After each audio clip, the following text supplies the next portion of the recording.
to the #1 Bengals podcast. I'm Dadio McDuke. I'm joined as always by Dr. Hodgie, Dr. Hodgie, and John Sheeran. Yeah. Love that song. Yeah. Uncopyrighted. Beautiful. Yeah. Isn't it nice when a nice. snazzy tune is uncopyrighted so that you can use it and make all the money he wants? Yes. Speaking of making all the money that you want, John, that's what happened to Mr. Joe Burrow. And then he went out there and had the worst game of his career. And I'll be honest with you, John. Too. Well, I will say that the contract injury, I'm sorry, the calf injury, it's a non-contract. I'm sorry, it's a Freudian slip.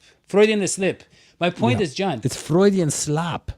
John, it is the calf injury, not the contract injury, that he was overcoming. And all of a sudden, he's thrown out there a day after signing the biggest contract in NFL history. Right.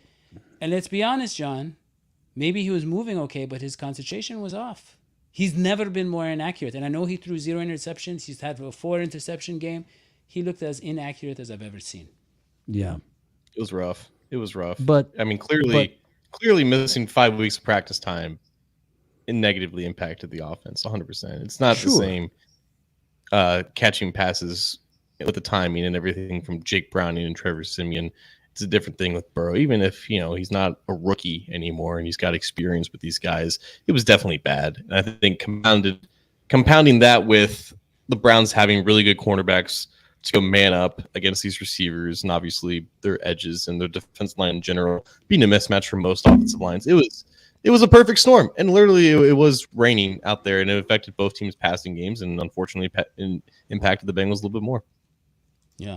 I mean, here's the thing, John. Burrow was, I'm looking at the stats here, he was 14 of 31, okay? But that's a terrible percentage for him, the most accurate quarterback, in NFL history. But, John, the one thing that stands out when you look at his numbers is he was 0 for 8 when targeting T. Higgins. Now, a lot of people say, Jamar Chase is his guy. No, T. Higgins has been his guy in so many big moments. He has been that guy who gets those big plays when you need them. And their timing was off. And I just want to say, I am so sick of hearing that there is some sort of issue there where he took as much money as he could. T. Higgins is trying to get a contract. Now they're saying he's not going to get the contract. It's ridiculous to think that that you're creating another conspiracy theory. You're trying to say they were trying to make T. Higgins look bad so they could give him less money and keep him. And this is all a conspiracy. I didn't think of that one. That is another conspiracy theory I want to discuss. No, this is exactly what you were saying. Well, John, the thing is this. T. Higgins. Can I just see the pot? Can I see what's inside the pot? Can you just get vaccinated and be quiet? John, can I just say T. Higgins said that Joe Burrow can buy an island now. Now, that's the thing. Maybe some people are saying maybe he was trying to say, why does he need an island? He can just, maybe get half an island or buy a peninsula or something. Why did he have to go for the full island? Because now I get nothing. I can't even get like a mobile home. I think, but it's ridiculous. I don't think the chemistry was off. No, okay. Let me just sort of help you understand, Dadio, what's going on here with the Cincinnati Bengals. So first of all, the discussions that we have right now, they're not helping anything. When you say Joe Burrow had a bad game, he knows he has a bad game. Why go and say that and get further into his head? Nobody can go through the kinds of up and down of contract negotiations that he went through in these past few days, and then come back and play. And I know he said that his head was free and clear, and he probably thought it was, but it wasn't, and it showed. And so what? He had one bad game, one. That doesn't matter. The Bengals had one bad game, one, and that doesn't matter either. If you're gonna follow a team, they're gonna have bad games. They're gonna have bad seasons. You got to get used to it. But let me just say one thing, and I just want to end here. As bad as that game was, the silver lining, on the cloud that was that game that was raining down, was the Cincinnati Bengals defense. And that defense, by the way, held in there for a long time. And John knows that the way a defense works is they'll hold on long enough, but once they lose hope in the offense, they start to let go a little bit, and that's when they start to score more. Hold on one second. I'm almost done with the start. Yeah. I'm almost done with the start. So that defense, that Bengals defense, that Lou Anarumo defense, which to me has always been the star of this show. People talk about the Bengals offense a lot, but the Bengals defense is what got them where they are, in my humble opinion. And yes, the offense is fine. The offense is great, but the defense is superb and spectacular and can take on any team. And they can make the Bills look like the BSs. They can make the Kansas City Chiefs look like the Kansas City Chucks. So let me just say that defense is still in tip-top shape. We're so lucky to have Lou. And as long as that's the case, you don't have to worry about too much with Joe Burrow because he's going to rattle this off. He's used to it. One bad game's nothing. That's my horoscope. Yeah, I kind of want to get John's take. John, okay, rust aside, all the other distractions aside, let's just get to it. Let's get to the tape. What did you see in Joe Burrow's? I know it was raining, but really, what did you see in the way he was reading the offense, his aggressiveness? What did you see? I think he was genuinely, he had discomfort in terms of just getting the ball out quickly. And there were a couple times when you kind of noticed, maybe he's not putting a lot of pressure on that right leg where his calf is. Also, I think what Zac said today just about differences between throwing maybe deeper, longer developing passes compared to quick passes where you get the ball out quickly. When you get the ball out quickly like that, like Burrow likes to do, it's harder to get a grip when the ball is really slick like that compared to like the Browns offense where Deshaun Watson was holding the ball pretty long and a lot of long extending plays, a lot of play action rollouts. So there was a difference in offense because like the same dynamic between the Browns and the Bengals exists, right? They have the cornerbacks to play man coverage against the Bengals. So the Bengals didn't really adjust because the Browns were giving them what they wanted, right? The Bengals will always take one-on-one deep shots with Jamar Chase and T. Higgins down the sideline if you're going to play single high man coverage. But if you have Denzel Ward and Martin Emerson to just man up with those guys and play sticky coverage throughout the game, then I don't know, like you're giving the Bengals what they want and they can't really do anything about that. So then it comes down to, okay, can you adjust? Can you attack the intermediary part of the field? But if you have a quarterback that's having trouble, again, getting the ball out quickly like that, I don't know, man. It was really bad in terms of just them not being able to execute their bread and butter part of the offense on top of a quarterback who, again, just it looked like he was throwing a basketball at times for whatever reason. Like he just didn't adjust properly to the elements and everything, and it just led to just a terrible offensive performance. There's no one way around it. And you can bring all the analytics you want, people, but the NFL is a psychological game, and the quarterback is like the walnut at the middle of that psychology brain. And our walnut being Joe Burrow, he had been distracted. He had a rough time. I mean, well, and John, everybody is looking at him and saying, is this man worth $275 million? That's what they're all looking at. Yeah. That's a lot of pressure for a young guy. Yeah. Well, he can definitely buy some treatments to relieve the pressure. I just hope he's careful how he spends it. But John, here's the thing. You're talking about the physical side. Everybody, look, right before the game, they said Joe Burrow is ready to go. He's ready to go. Well, look, he didn't play all preseason, like you said. He didn't practice. They needed him for the game. It's like, John, it's like when you're baking a cake and the kids in the house are like, I think it's done. And the parents like, okay, fine, let me just take it out. These kids are killing me. You take out the cake. It's all gooey. It's nasty.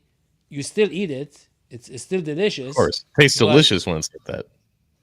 But John, you can't listen to the kids. I mean, if he wasn't ready to go... Who are the kids in this scenario? And who are you going to play instead of Joe Burrow?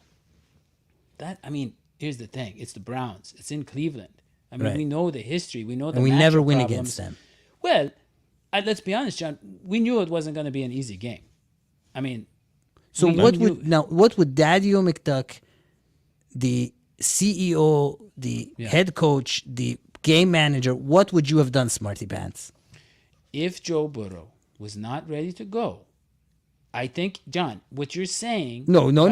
I think what? What? I didn't watch the game. Look what you do. I didn't watch him. I didn't watch him warm up. I didn't watch him in practice. If I saw in practice that he can't get enough on those throws, the ball's not getting where it needs to go, then you have to wait. And I would have waited. You let you let Jake Browning play. Jake Browning play a whole game? I mean, A whole entire game. I want to make this they clear. I were want to make this. focusing. Hold on, they were emphasizing the run game anyways, John. It didn't matter who the quarterback. They were trying to run the ball against that defense. Go ahead, John. I don't think that Joe Burrow would have been out there if he wasn't like 100% confident in his physical ability to play the game. I don't think his calf prevented him from doing anything that, like, yes, there may have been a couple instances where just my untrained eye is watching that, but I think I think as long as he's out there, like, the Bengals are very cautious, obviously, with what they do with him. He obviously didn't practice for weeks, even though he looked okay warming up against, before the Packers game. I don't think he would have been out there if he wasn't physically capable of playing. He's played through injury before. He's played less than 100%. So I don't think that's necessarily the issue here. I think it's just, again, it's a game that was probably not going to be in the Bengals' favor anyways, and just a lot of other bad things happen on top of it. Okay, John, listen. No. Here's the stat that I want you to consider. Yeah. 9 of the Bengals' 10 longest plays were 12 yards or fewer. Yeah. What is up? Why was he afraid? Why weren't they throwing it downfield? He was throwing. He was missing. They did. They tried. Yeah, he missed. He was 14 of 31. Why? Is that secondary that good? No, he was off. It was really good yesterday. But John, a lot of the really passes were too high. Something was wrong. Sure. So that's a mental problem that's supported by the Hodgie thesis. I'm the only QB coach here, and I'm telling you, the contract negotiations wear down a QB. I said it. Well, we're saying it's a non-contract injury. There's no injury. But there is no injury. There never was an injury. Your feelings. Hodgie, stop it. If he was practicing and going through contract negotiations, do you think he would have been as bad? Yes. If the contract negotiations ended the day before the game, I agree. That's on the Bengals management. Yeah. You don't end contract negotiation. It's like this. You don't like have a wedding, okay, and then the next day have a divorce. You got to prep for the divorce. Divorce takes time. You got to work out. I don't remember this criticism when AJ Green literally signed a contract right before he left for Oakland. Yeah, he just runs. It's not. What do you? Come on, he's still a player. He still has to prepare. No, he doesn't need the concentration of a quarterback. Okay, but if you're the quarterback, then you should be able to compartmentalize these things, right? There's no doubt on my mind that Joe Burrow. He's a 25, 26-year-old man. He signed the greatest, biggest contract ever in the NFL. And he hadn't seen a football field for like months. And by the way, can I just tell you something? And I love Mike Brown, but I don't think Mike Brown was really happy to spend all that money. No. Let me ask you a question: if you've ever been invited to dinner and there was a very rich man and they're watching you eat what they are paying for, it makes you a bit nervous. It makes you want to, And so he's sitting there, and Mike Brown's in the stands like, are you worth $275 million, Mr. Joe Burrow? And Joe Burrow's like, oh, man, I don't know if anybody's worth $275 million, Mr. Brown. I think it was mic'd up, and we're going to actually get the recording of what Hodgie's describing later. Yeah. But here's the thing, John, okay? John seems bored. John, are you awake? Listen. Can you just say what you're going to say? Just say what you're going to say. I agree with Hodgie. I don't know why the contract had to be drawn out. And the other thing is, here's what I say, John. There was something that Joe Burrow wanted in the contract that they didn't put in until the last minute. Yes. There's a reason that it was drawn out. What it's was not that like thing? The two sides. I don't know. Maybe the guaranteed money, it got up to $219. Maybe it was supposed to be like $180 or something, right, John? It could have been a lot lower. So there was something there. John, that's you what we do on agree the that show, there John. was something in, because look, Joe Burrow won the negotiation. We agree. He won that. What else could he get? Fully guaranteed? He got the highest annual salary, and he got close to fully guaranteed. What else could he have gotten? So he won, but it took a lot of fighting. And we know that he was like, it'll get done, but he wanted to do it on his terms. So he finally got it done.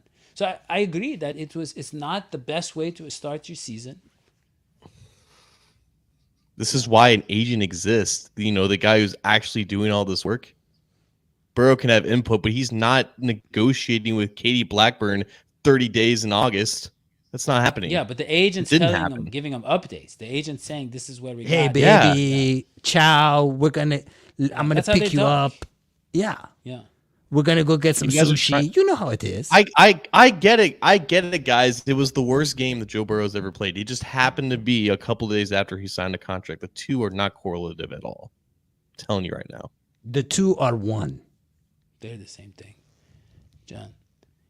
This is my biggest beef maybe with sports, I think. Because I'll tell you what right now. The past 2 years, 2021 to 2022 Joe Burrow, how much is that man worth?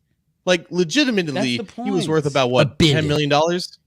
He was worth about $10 million because that's what he was getting paid, right? He was worth $1 billion for what he did for the Bengals. I agree. No one had No. But when he did bad, he's Joe Burrow, right? He'll bounce back. Now that he's actually making that money, like with every athlete that we always do this, as soon as they sign the deal, as soon as they're worth so much, as soon as they're actually making all this money that is a supposed detriment to the rest of the team, the microscope just gets so much hotter. That's not right. Every mistake is magnified. The point is he's getting what, $4 million per game. He threw for what, 82 yards. John, that's like $50,000 a yard. He's doing all this calculation. Then why don't you focus on the actual things that have caused it instead of making up some bullshit? I asked you, John, and you never told me. You never tell me what he did wrong. What was wrong? What do you? Clearly, he was having trouble throwing in the rain. Clearly, he was impacting both quarterbacks in this game. Come on, the guy played against the Bills in the snowiest, slipperiest Santa Claus funland. And then he's passing it like he's passing it like the man's on fire because the man is focused. We all know Joe Burrow is an end of the season. He deserves criticism for not adjusting to the rain quickly enough. Like, there's no excuses. When you're out there, the elements are the elements. You just have to deal with it. He deserves criticism for not adjusting well enough for that. John, listen, is an Ohio boy. He is an Ohio boy, John. He's probably what the Browns are doing. He's probably thrown in the rain more than in the sunshine, John. He is from this place. John, I'm not the kind of person who just disagrees for the sake of disagreeing. But I want to ask you an honest question. You give me an honest answer. Joe Burrow in every game, second half versus first half, which one's better?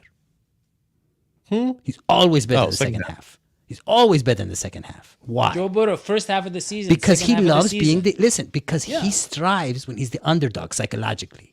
But against the Browns, he had become so much the overdog.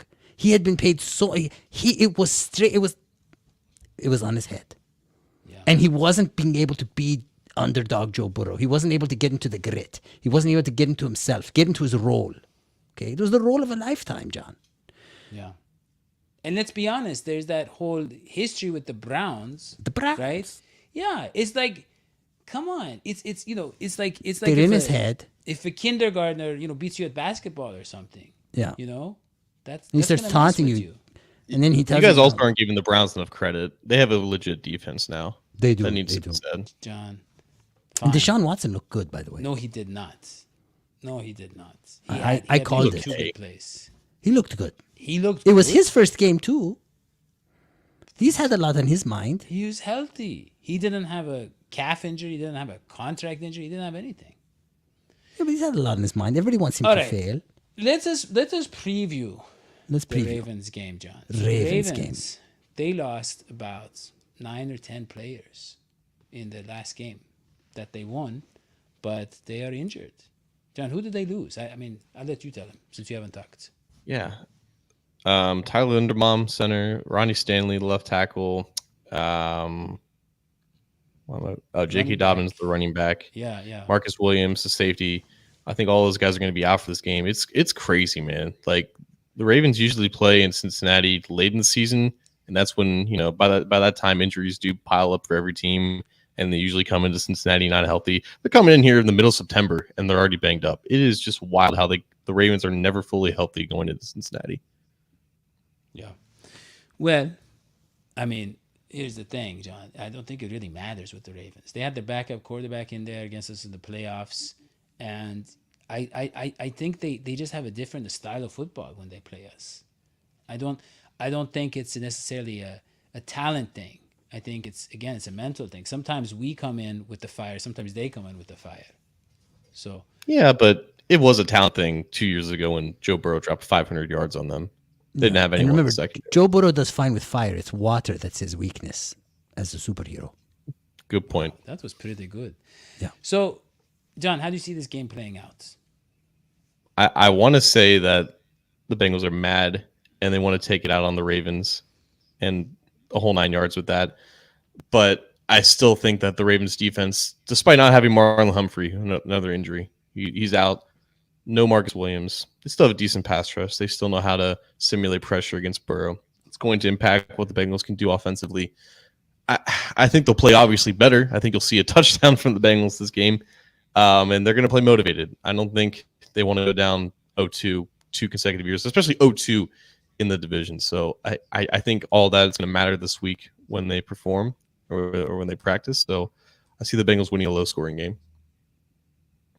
Okay, John, you mentioned the pass rush and how we struggle with pass rushes. And John, I saw someone point out that they put Myles Garrett, like you said, they put him on the left side to attack Jonah Williams. They know that that's a matchup that works to their favor. Is that something we're going to see from the Ravens, putting their pass rushers over on Williams' side? Because, by the way, Orlando Brown played pretty well. Yeah.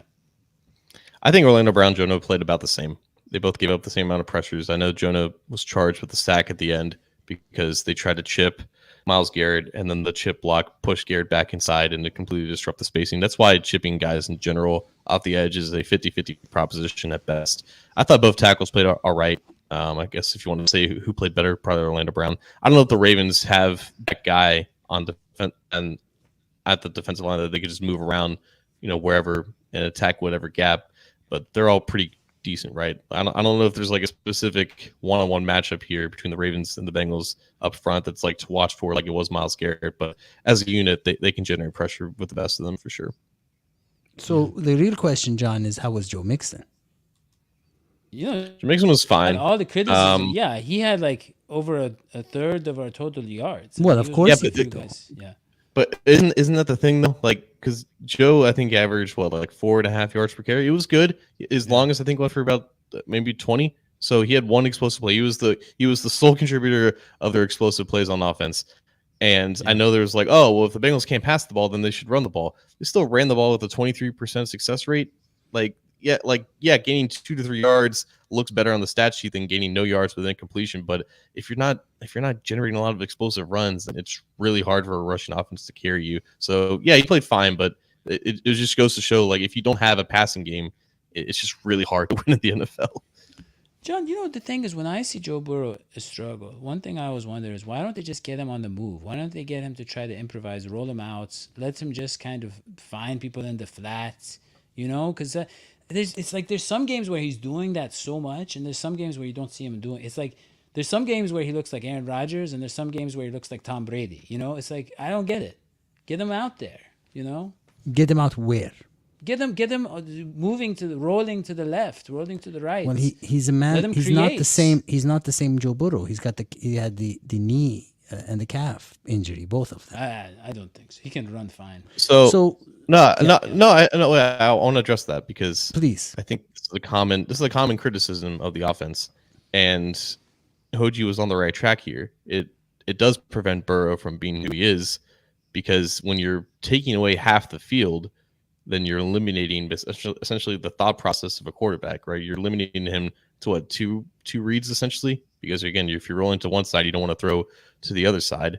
Instead of having him in the pocket and going through basically a full field progression and trying to take advantage of where the defense is out leveraging themselves. So a lot of those, they're easy plays that I think every offense should have.